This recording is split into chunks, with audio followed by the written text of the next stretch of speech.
Hi, Jonathan York, my financial partners, looking at investment markets. Pretty interesting week this week. We've got the annual retreat at Jackson Hole, and just be very interesting to see what comes out of that.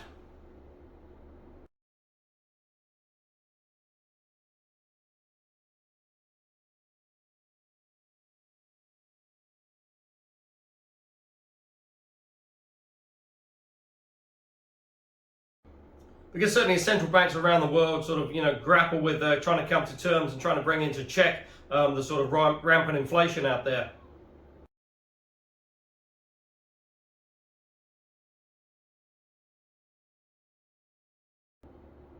But there are some indications that it's starting to fall now. Oil has fallen quite a bit from its sort of recent highs around sort of 130, currently trading around sort of $93 a barrel.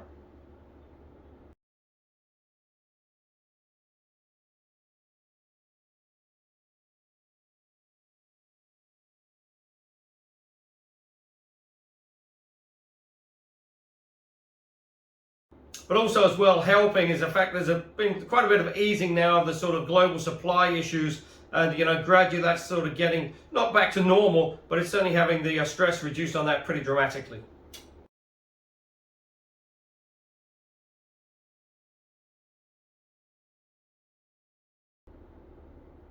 But still quite interesting out there. In most global economies, we still seem to have more jobs available than people looking for work.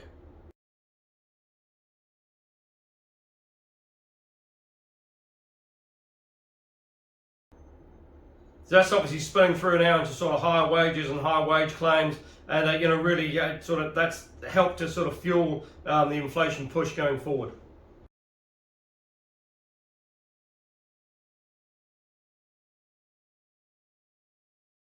Now this week in the US, we get a read on GDP. That'll be quite interesting.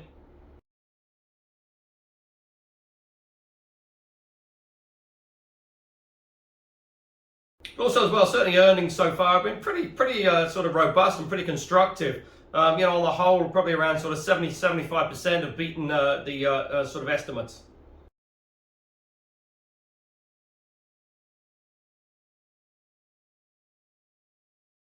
And as well, guidance hasn't been all sort of doom and gloom as well.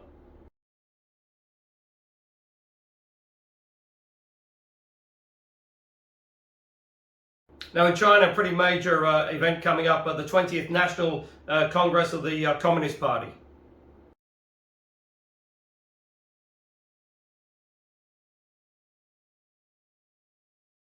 Now, at present, sort of China and Xi Jinping is sort of facing his own sort of internal issues. GDP is probably nowhere near the sort of 5% he was sort of targeting, probably running closer to sort of 3% at present.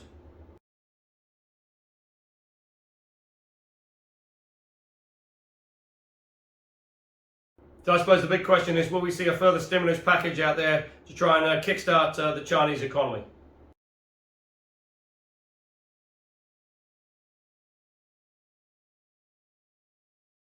Also going to be interesting to see what comes out at the next Fed meeting as well. Have now come out and say that further rate hikes are now data dependent. So it's just going to be interesting to see whether you do see a further 75 basis point hike.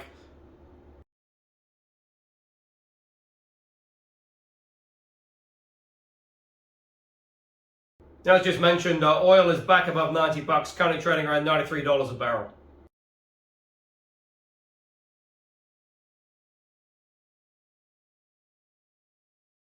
But more interesting, in Europe, gas trades there are the equivalent of around $400 per barrel of oil.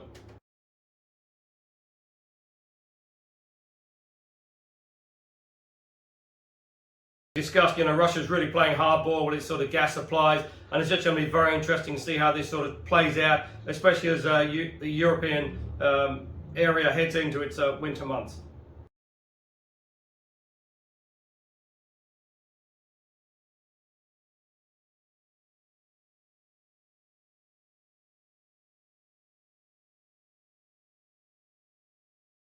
Now in the UK, as with many economies, it's facing pretty rampant inflation. Last print was 10.1%, and the Bank of England now forecasts that it could top out in October over 13%.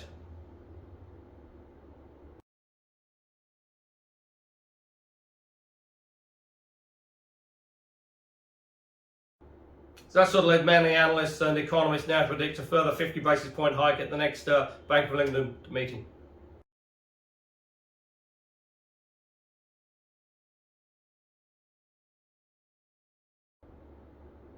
Now, interesting as well in terms of the leader of the Conservative Party and hence the next Prime Minister of the UK, it looks like Liz Truss is now a firm favourite for that position.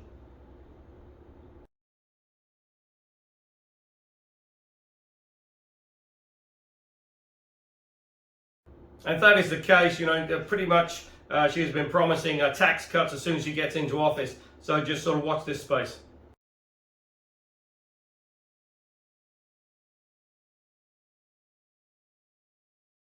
Because certainly that would give the UK economy a boost, a little bit of extra spending out there, but would it all just be sort of gobbled up by the rising cost of living?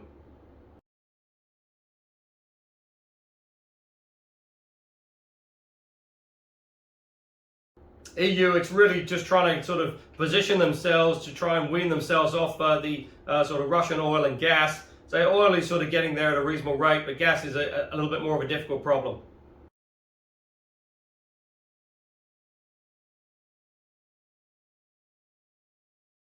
Yeah, and obviously in August it's not too bad, but once you get into sort of October, November, the colder winter months, it's going to really be a pretty major issue.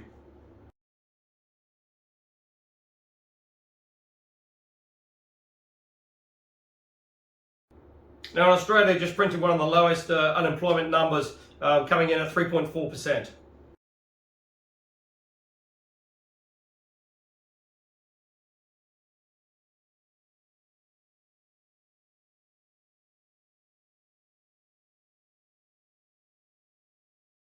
Now, it's the lowest level since 1974.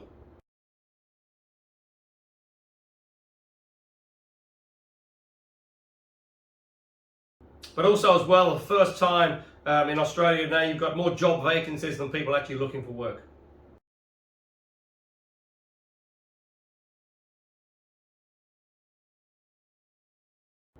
So again, that adds to the inflationary pressures out there.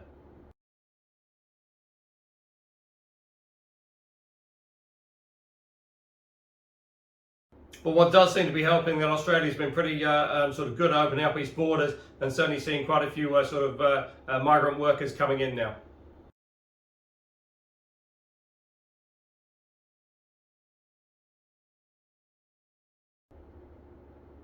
Now, contrast that with New Zealand, that hasn't been the case, although the government has just opened up now for potentially around sort of 11,000 sort of temporary work visas for people to come in and work.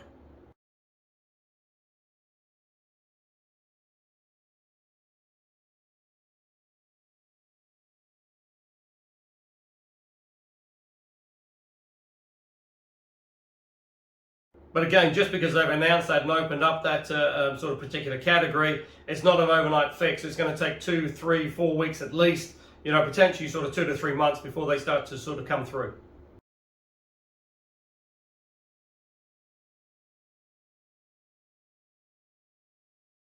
Which again all sort of adds pressure to the system. Certainly some of the fruit and veg sort of growers and planters out there are really struggling, and some are even just having to plough the sort of pretty much the rotting fruit and veg back into the ground because they have no one to pick it.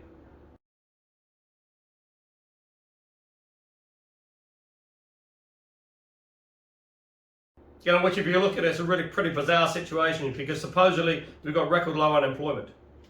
But all the time, from the government statistics, you see beneficiary numbers increasing.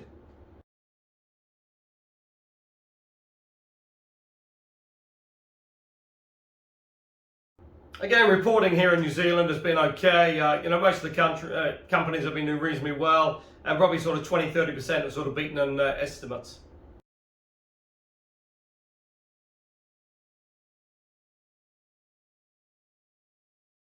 Now, fixed interest, Manawa Energy, the old Trustpower, they've got a bond in the marketplace, sort of 5 years. Minimum rate will be 5%. Indicative rate at the present looks around sort of 5.20 to sort of 5.35.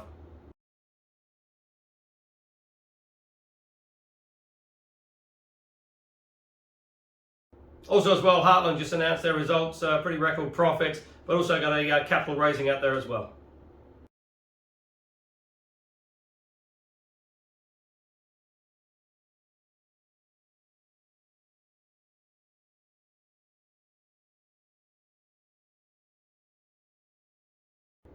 Also as well, the government has purchased the shares from the super fund for Kiwi Bank. An interesting move.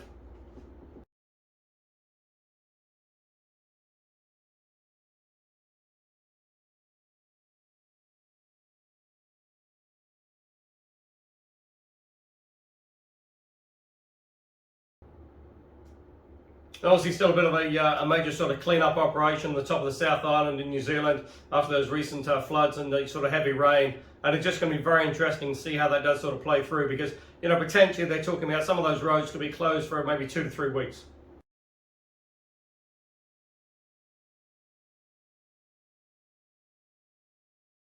Now, if you are looking for income options, plenty of alternatives available out there. Go to the website www.bayfinancialpartners.co.nz for lots of interesting articles, and we look forward to speaking to you soon.